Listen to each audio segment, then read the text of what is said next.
Assalamualaikum warahmatullahi wabarakatuh.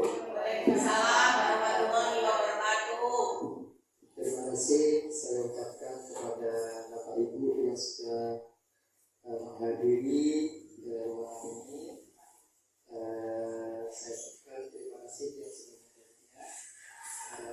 Bapak Ibu, kali ini saya akan menyampaikan tentang budaya positif, yaitu penyebaran pemahaman dan penerapan pengalaman budaya positif yang saya lakukan di SDN Kalisalak 2.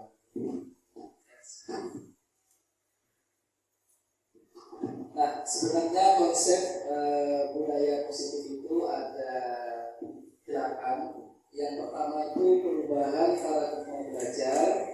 Yang kedua disiplin positif, nilai-nilai kebajikan, kebutuhan dasar manusia, motivasi perilaku manusia, posisi kontrol guru, dan yang ke-7 kegiatan kelas, dan yang terakhir itu ketiga restitusi.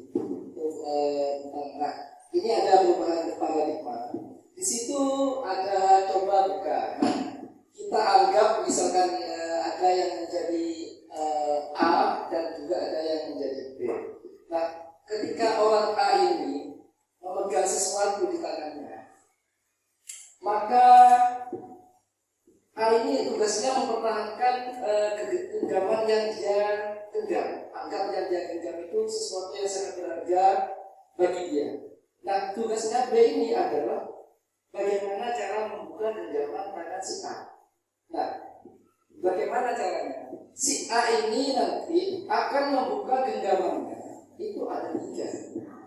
Ada 3 macam. Yang pertama, si A ini bisa membuka genggamannya karena dia memang merelakan, ikhlas, sesuai dengan hati nuraninya mau membuka genggaman itu. Yang kedua, si A ini karena tidak kuat karena si B ini membukanya sangat keras, akhirnya si A ini tidak mau membuka. Nah, yang terakhir Yang terakhir, si A ini membuka ini karena terpengaruh oleh orang lain. Jadi terpengaruh oleh rujukan orang lain. Nah, apa maksudnya dari ini? Maksudnya dari ini adalah kita itu tidak bisa mengontrol seseorang, tetapi orang itu hanya bisa mengontrol dirinya sendiri. Misalkan, kamu mau jadi A, dia tidak mungkin bisa menjadi A kalau dia sendiri tidak mau menjadi si A. Nah, maksudnya seperti itu. Nah, perubahan paradigma teori kontrol atau ilusi kontrol itu ada 4. Ilusi guru mengontrol murid, ada ilusi bahwa semua penguatan positif efektif dan bermanfaat, ilusi bahwa kritik dan membuat orang merasa bersalah dapat menguatkan karakter, dan yang keempat ilusi bahwa orang dewasa memiliki hak untuk memaksa. Jadi ini ilusi, hayalan atau sesuatu cara bagaimana guru mengontrol murid. Perilaku murid. Bagaimana semua penguatan positif itu efektif dan bermanfaat. Terus kritik akan membuat orang merasa bersalah. Itu akan menjadi juga akan bisa mengontrol orang. Dan juga orang dewasa, umur juga bisa mengontrol orang. Jadi intinya seperti ini. Ketika seseorang itu dikritik, dia akan mulai menyadari, saya bisa. Nah, jadi di sana ada kontrol yang mengikat orang tersebut untuk melakukan hal yang positif. Jadi seperti itu. Nah, di sini ada perubahan paradigma stimulus, respon, dan pendekatan stimulus kontrol. Yang pertama, respon realitas kebutuhan kita sama. Padahal kalau di teori kontrol kebutuhan kita itu pasti berbeda. Terus semua orang melihat hal yang sama. Padahal setiap orang itu memiliki gambaran yang berbeda. Jadi ini perbedaan antara stimulus respon dan teori kontrol. Kita mencoba untuk mengubah orang agar berpandangan sama dengan kita. Padahal setiap orang itu punya pandangan yang berbeda. Itu teori kontrolnya. Orang perilaku buruk dilihat sebagai suatu kesalahan. Semua perilaku memiliki tujuan. Tapi ini ada penjelasannya. Semua perilaku meskipun buruk pasti ada tujuannya. Orang lain bisa mengontrol saya, padahal yang bisa mengontrol adalah dirinya sendiri. Meskipun orang lain mau gimana pun, kalau kita tidak bisa mengontrol diri, tidak akan terjadi. Maksudnya gini, orang mau gimana pun, kalau kita tidak mau melakukan yang orang suruh itu, tidak mungkin kita kerjakan. Jadi seperti itu. Terus saya bisa mengontrol orang lain, Anda tidak bisa mengontrol orang lain. Kebalikannya. Jadi kalau teori respon itu menganggap bahwa kita bisa mengontrol orang lain, padahal kenyataannya kita itu tidak bisa mengontrol orang lain. Kenapa? Karena orang lain itu akan melakukan sesuai dengan stimulus orangnya, seperti itu. Terus memaksa ada pada saat rujukan gagal, kolaborasi dan konsensus menciptakan pilihan-pilihan baru. Yang terakhir, model berpikir menang kalah, model berpikir menang-menang. Lanjut saja. Nah, di sini ada yang pertama, yang kedua ada disiplin positif. Disiplin positif itu berasal dari kata disiplina, yang berarti belajar. Seseorang yang memiliki disiplin diri berarti bertanggung jawab terhadap apa yang dilakukan berdasarkan nilai-nilai kebajikan universal. Secara umum, disiplin itu artinya merupakan suatu cara penerapan yang bertujuan untuk mengubah perilaku dengan mengacu pada nilai-nilai kebajikan universal dan memiliki motivasi intrinsik bukan ekstrinsik. Intrinsik itu adalah motivasi yang muncul dari dalam dirinya, bukan karena dorongan orang lain. Jadi tujuan dari disiplin positif itu adalah menanamkan motivasi intrinsik pada murid, yaitu untuk menjadi orang yang mereka inginkan dan menghargai diri sendiri dengan nilai-nilai yang mereka percaya. Jadi itu disiplin positif. Nah, nilai-nilai kebajikan universal itu ada 6. Yang pertama, profil belajar Pancasila, ada IPO, primary, girls program, ada 9 pilar karakter, petunjuk seumur hidup, dan keterampilan hidup, ada 7 essential virtues, dan virtues project. Lanjut. Nah, kita lanjut ke kebutuhan dasar manusia. Kebutuhan dasar manusia itu adalah segala sesuatu yang kita lakukan untuk mendapatkan apa yang kita inginkan. Seluruh tindakan yang kita lakukan memiliki tujuan tertentu, yaitu untuk memenuhi kebutuhan dasar kita. Nah, itu adalah kebutuhan dasar manusia. Jadi sesuatu yang kita lakukan untuk memenuhi kebutuhan hidupnya. Nah, kebutuhan dasar manusia itu ada 5. Ada bertahan hidup. Contohnya kalau bertahan hidup itu kebutuhan dasar manusia seperti makanan, minuman, pakaian, tempat tinggal, dan sebagainya. Mungkin pekerjaan. Kasih sayang, misalnya kasih sayang ini banyak contohnya ya, misalkan apa ya? Ya, disayangi dengan diperhatikan, itu saja. Ada penguasaan dan ada kebebasan dan ada kesenangan. Itu kebutuhan dasar manusia. Motivasi perilaku manusia. Nah, murid ini sebenarnya ada beberapa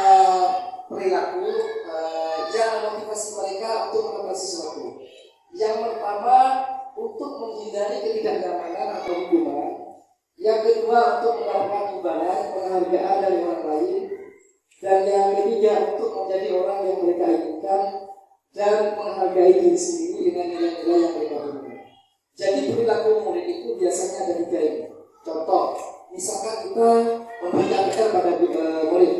Nah, murid ini akan mengerjakan PR ini mungkin karena dia itu motivasinya mengerjakan itu mungkin karena dia itu takut kena hukuman, atau dia itu pengennya kalau saya mengerjakan PR-nya bagus, mungkin nanti saya dapat hadiah atau imbalan dari guru. Atau yang ketiga, dia itu memang sadar ini adalah pekerjaan saya. Kalau saya mengerjakan PR, saya nanti mendapatkan. Nah, itu motivasi perilaku manusia. Nah, motivasi perilaku manusia yang 1 dan 2 ini adalah unsurnya dari luar. Unsurnya dari luar. Terpengaruh dari luar. Contoh, hukuman dari luar.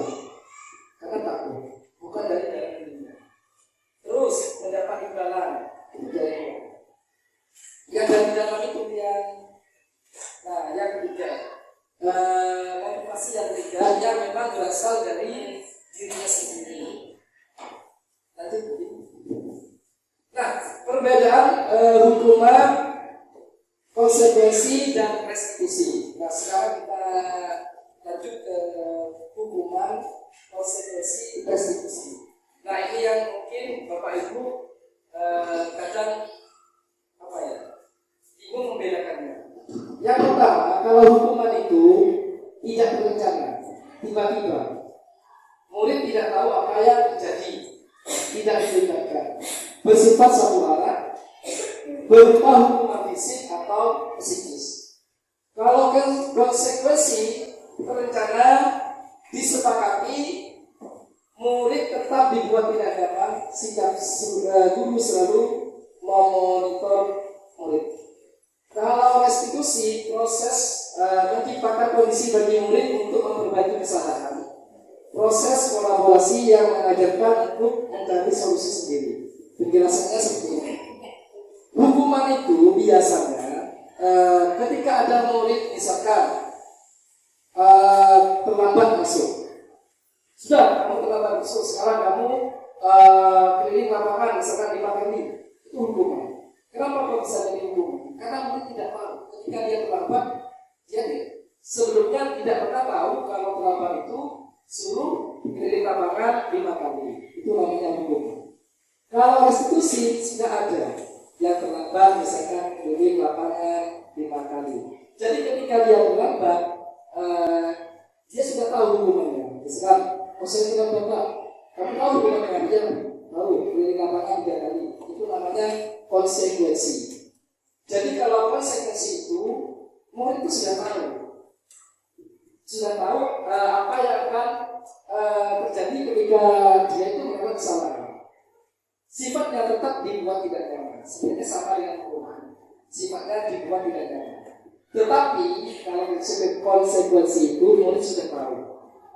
Nah, beda dengan restitusi. Kalau restitusi itu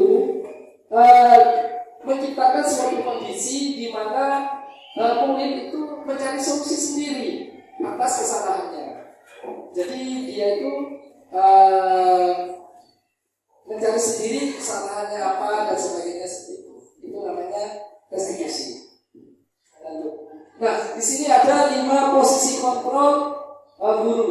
Jadi guru itu memiliki posisi kontrol. Yang pertama menghukum, yang kedua membuat orang merasa bersalah, dan yang ketiga sebagai teman, dan yang keempat sebagai pemantau, dan yang terakhir sebagai manajer. Dari 5 posisi kontrol ini, yang paling bagus itu adalah posisi manajer. Jadi manajer ini tadi kalau dari materi sebelumnya itu adalah restitusi. Jadi manajer ini nanti penerapannya adalah restitusi. Nah, restitusi.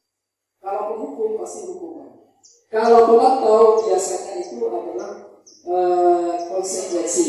Ya, kalau itu jadi. Nah, contoh penerapan 5 posisi kontrol, misalnya kasus siswa begini. Siswa tidak memakai atribut lengkap saat upacara bendera. Nah, ketika posisi kontrol guru sebagai penghukum, maka dia akan langsung tegas. Hormat pada bendera sampai upacara selesai. Hukum. Tidak ada toleransi dan sebagainya, langsung hormat pada bendera sampai upacara selesai. Posisi kontrol guru sebagai penghukum. Bagaimana kalau posisi kontrol guru sebagai membuat merasa bersalah? Nah, berapa kali Bapak Ibu harus memberitahu kamu selalu saja mengecewakan Bapak dan Ibu. Nah, kan kalau begitu kan anak kan merasa bersalah. Nah, seperti itu. Terus kalau posisi kita guru itu sebagai teman, maka biasanya kata-kata yang digunakan guru itu adalah, ayo dong ikuti aturan sekolah. Tolong aja Bapak Ibu ya. Sekali ini saja, jangan sampai dimasukin lagi ya. Itu sebagai teman. Jadi guru itu guru itu memposisikan kontrolnya itu sebagai teman. Nah, bagaimana kalau sebagai pemantau? Kalau sebagai pemantau, dia akan bilang begini, kamu sudah melanggar peraturan sekolah, kamu tahu konsekuensinya. Setelah upacara kamu berikan informasi dan jaga diulangi. Itu adalah kontrol guru sebagai pemantau. Nah, yang terakhir sebagai manajer, biasanya kata-katanya lebih buruk. Apakah kamu tahu kesalahanmu? Kira-kira bagaimana kamu memperbaiki kesalahanmu? Jadi anak di sini diarahkan untuk menyelesaikan permasalahannya sendiri. Ini biasanya sering dilakukan oleh guru BK. Nah, ini ada beberapa pertanyaan. Posisi kontrol apakah aku? Gimana kamu? Kamu tidak kasihan sama ibu? Ya, ibu sudah capek-capek mengajarkan kamu. Tidak kasihan sama ibu. Ini kira-kira posisi kontrol apa kalau dari 5 tadi itu? Posisi bukan ini, pemantau. Ini nas. Ini salah loh. Membuat orang merasa bersalah. Membuat orang merasa bersalah. Ya, biasa. Kenapa saya nggak benar? Membuat orang merasa bersalah. Terus, karena kamu tidak melaksanakan piket kelas sesuai dengan keyakinan kelas yang kita buat, silakan nanti jam istirahat kelasnya dibersihkan. Ini adalah pemantauan. Ya. Terus kamu tahu apa kesalahanmu? Apa yang akan kamu lakukan? Manajer ya. Sudah datang terlambat, tidak memakai sepatu sesuai dengan ketentuan. Sudah sadar tidak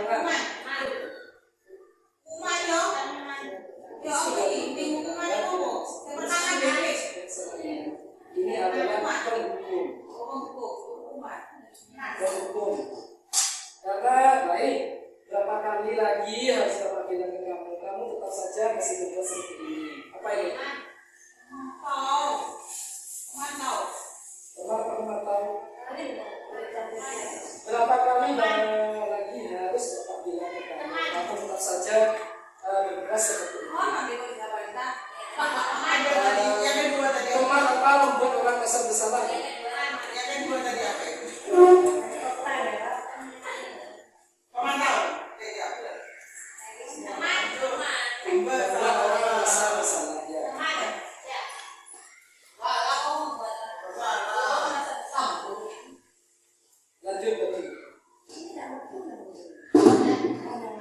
Nah, sekarang kita lanjut ke keyakinan kelas.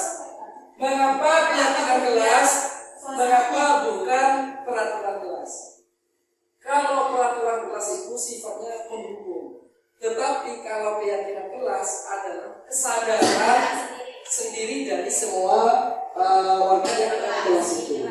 Jadi harus keyakinan kelas, bukan peraturan kelas. Lanjut.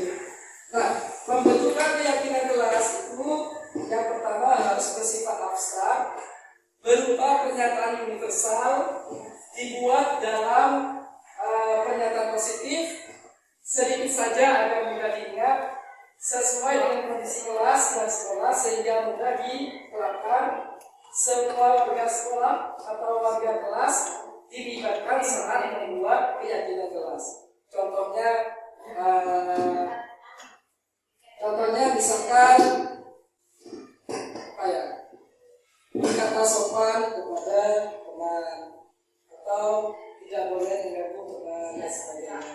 Itu membentuk keyakinan. Jadi ketika membuat keyakinan ini semua harus dilibatkan, karena nanti yang akan menjalankan yang membuat keyakinan itu. Nah, seperti itu. Nah, sekarang ke segitiga restitusi. Segitiga restitusi itu adalah suatu proses dialog yang dijalankan oleh guru agar dapat menghasilkan murid yang mandiri dan bertanggung jawab. Segitiga restitusi itu ada 3. Yang pertama, validasi tindakan yang salah, menstabilkan identitas, dan menanyakan keyakinan. Nah, menstabilkan identitas berdasarkan prinsip membuat kesalahan adalah bagian dari proses pembelajaran. Biasanya guru ketika melaksanakan restitusi pada saat menstabilkan identitas itu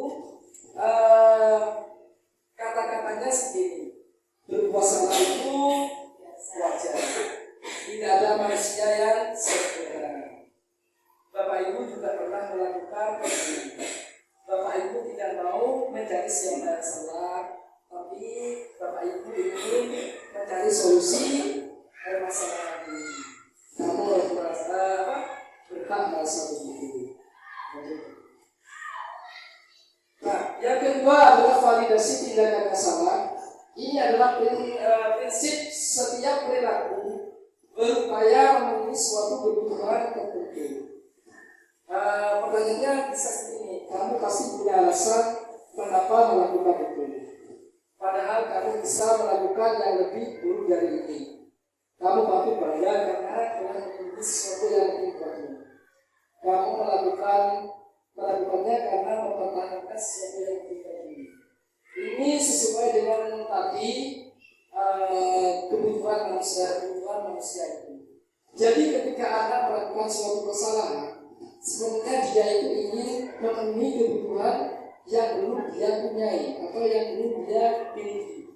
Contoh, ketika anak makan, berarti dia itu sebenarnya membutuhkan sesuatu yang dia butuhkan, misalnya kasih sayang, perhatian, dan sebagainya. Jadi prinsipnya tetap ketika seseorang melakukan apapun, sesuatu pun dan bagaimanapun, tujuannya hanya satu: memenuhi kebutuhan hidupnya. Nah, kebutuhan itu tadi itu ada 5 itu tadi, ada kasih sayang. Nah, ketika anak itu misalkan semangat tahuan dan sebagainya, sebenarnya dia itu kebutuhan dasarnya ada yang tidak terpenuhi, mungkin kekuasaan. Jadi dia itu pengennya berkuasa. Ketika kekuasaan itu tidak terpenuhi, dia mencoba melakukan supaya kekuasaan itu bisa dia dapatkan. Mungkin dengan cara ngajak temannya bergelut dan sebagainya. Caranya seperti itu. Terus yang ketiga, menanyakan keyakinan. Teori kontrol ini bahwa pada dasarnya kita termotivasi secara intrinsik. Apa keyakinan kelas kita, kira-kira apa yang telah kita sepakati bersama, seperti apa gambaran sebuah kelas yang ideal. Menurut kamu ini menjadi kelas seperti apa? Nah, keyakinan kelas ini adalah prinsip intrinsik atau suatu keyakinan yang kita anggap benar, yang memang itu muncul dari hati kita. Jadi dari hati kita sendiri. Jadi menanyakan keyakinan itu seperti itu.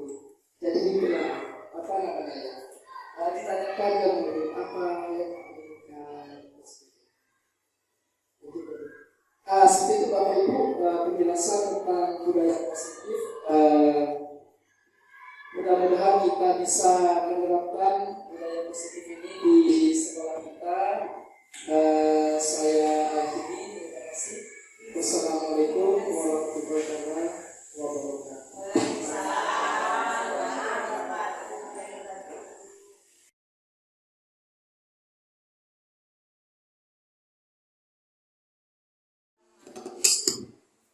Assalamualaikum warahmatullahi wabarakatuh. Terima kasih memberikan ilmunya. Setelah saya lihat tadi, saya amati paparan dari Pak Sudar sangat bermanfaat sekali. Mudah-mudahan Bapak Ibu guru yang ada di lembaga ini bisa paling tidak menerapkan yaitu budaya positif yang ada di lembaga ini. Salah satunya yaitu disiplin di sini ya. Disiplin yaitu suatu cara merubah sikap anak yang tidak bisa.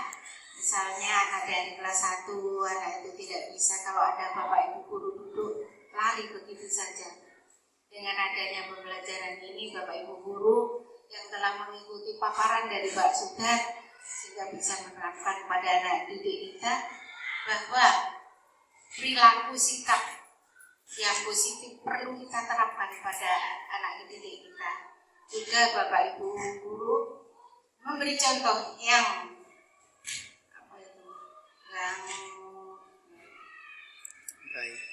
baik pada anak didik kita, bukan secara disiplin masalah etika, juga cara anak-anak bergaul, cara anak-anak itu berkata atau berbicara dengan siapa, harus hormat pada yang lebih tua dan sayang lebih muda. Mudah-mudahan apa yang disampaikan oleh Pak Sudar sangat bermanfaat bagi Bapak Ibu di sini untuk diterapkan di siswa-siswi SD Kali Salam 2. Terima kasih. Assalamualaikum warahmatullahi wabarakatuh. Yang terhormat Ibu Kepala SDN Kali Salam 2, yang kami hormati teman-teman rekan sejawat kami di SDN Kali Salam 2. Terima kasih Pak Sudar atas ilmu yang jenengan share kepada kita kali ini, yaitu tentang budaya positif. Dan insya Allah nanti akan saya terapkan di kelas saya. Yang pertama adalah tentang keyakinan kelas, yang pasti akan membuat perubahan di kelas saya nantinya. Dan juga tentang segitiga restitusi saat saya mengalami, saat murid saya mengalami suatu permasalahan. Jadi saya akan melakukan segitiga restitusi yang telah Bapak ajarkan tadi. Begitu, terima kasih atas sharing ilmunya. Tetap semangat di JGP Angkatan 8 Kabupaten Probolinggo. Sukses selalu Pak Sudar. Terima kasih. Wassalamualaikum warahmatullahi wabarakatuh. Halo, assalamualaikum warahmatullahi wabarakatuh. Terima kasih Pak Sudar atas waktu yang diberikan pada saya. Sebelumnya perkenalkan dulu, saya Ibu Neri Suti Cendrawati, wali kelas 1. Dalam kesempatan kali ini saya ucapkan terima kasih kepada Pak Sudar atas ilmunya, telah berbagi ilmu pada saya. Jadi saya kedepannya bisa menerapkan ilmu yang telah Pak Sudar tadi jabarkan di kelas saya. Jadi mungkin saya akan memanage merencanakan pembelajaran saya ke anak, cara mendidik saya ke anak, ke siswa itu sesuai dengan budaya positif yang telah Pak Sudar jabarkan tadi.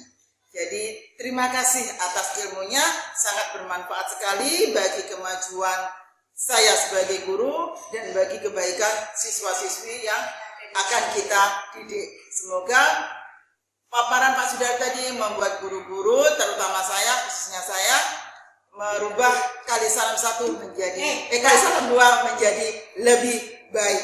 Kali Salam 2 jaya, jaya, dan jaya terus. Terima kasih. Waalaikumsalam warahmatullahi wabarakatuh.